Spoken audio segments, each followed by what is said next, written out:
Hotep à tous, bien-aimés frères et sœurs. Que se passe-t-il entre Trump et la Russie et Poutine? Il y a quoi entre les deux? Il y a quoi? Hein? Que se passe-t-il? Il y a des gens qui vont vous dire que non.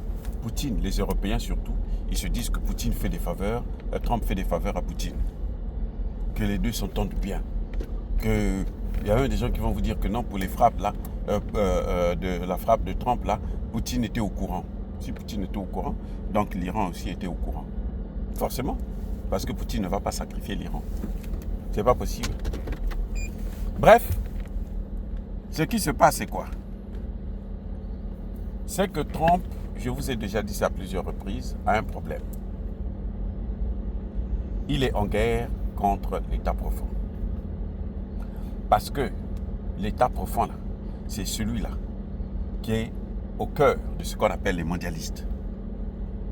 Ceux qui veulent avoir un grand gouvernement mondial. C'est l'État profond. C'est cet État profond qui soutient Kagame. C'est cet État profond qui soutient Netanyahou. C'est cet État profond qui les utilise pour faire ce qu'ils sont en train de faire, l'un en Iran et au Moyen-Orient, l'autre en RDC et dans la région de Grand Lac. L'État profond. C'est cet État profond-là qui est à l'origine de tous les malheurs que vous voyez dans le monde. Toutes les guerres. Et on dit toujours l'Amérique est impliquée dans toutes les... Oui, parce que l'État profond est né en Amérique. C'est pour ça qu'ils sont dans toutes les guerres.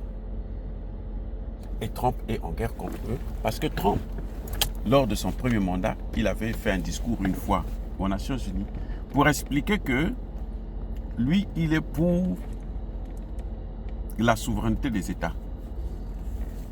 Contrairement à l'Union européenne et à l'Amérique de Joe Biden et de Bill Clinton, Obama, Bush et tout, qui sont une Amérique supérieure qui gouverne le monde.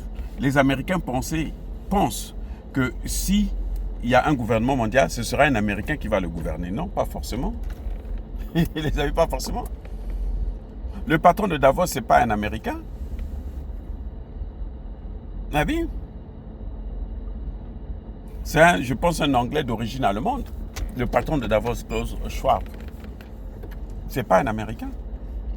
Donc Trump ne veut pas que demain l'Amérique se tombe dans les mains de quelqu'un comme ça, un étranger qui va venir et puis bousiller les intérêts américains au nom du mondialisme.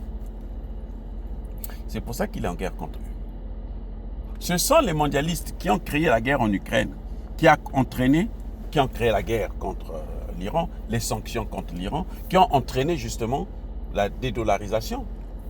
La dédollarisation est la conséquence directe des sanctions occidentales sur les pays comme l'Iran, la Russie, Cuba et autres, le Venezuela et autres. La dédollarisation, c'est la conséquence directe de ces sanctions. Et Trump arrive, se dit non, mais lui, on l'a amené pour venir régler les problèmes économiques. Parce que l'État profond, c'est une petite minorité. Plus l'État profond est fort et riche, plus le monde s'appauvrit. Les minorités sont pauvres et souffrent. Donc Trump veut casser tout ça là pour donner aux minorités leur place. Même s'il veut toujours l'hégémonie, la grandeur de l'Amérique, mais pas la grandeur de l'Amérique dans les mains de quelqu'un d'autre, mais la grandeur de l'Amérique souveraine.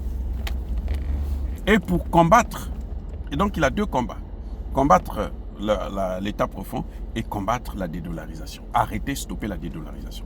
Pour stopper la dédollarisation, là, il a besoin absolument de la Russie, parce que la Russie est l'un des moteurs de cette dédollarisation. Avec la Chine. Et d'ailleurs, pour faire la guerre contre la Chine, il a besoin de la Russie. La Russie est la porte d'entrée vers, comment vous appelez ça, la Chine. De même que l'Ukraine est la porte d'entrée pour la Russie. Si vous n'avez pas l'Ukraine, vous ne pouvez pas rentrer en Russie. Vous ne pouvez pas dominer la Russie. Vous ne pouvez pas balkaniser la Russie. Si vous n'avez pas la Russie, vous ne pouvez pas dominer la Chine.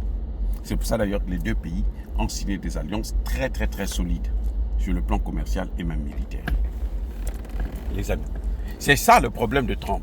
Trump arrive, il trouve une situation qui est particulière et il veut mettre de l'ordre. Les amis, on va continuer. Soyez bénis.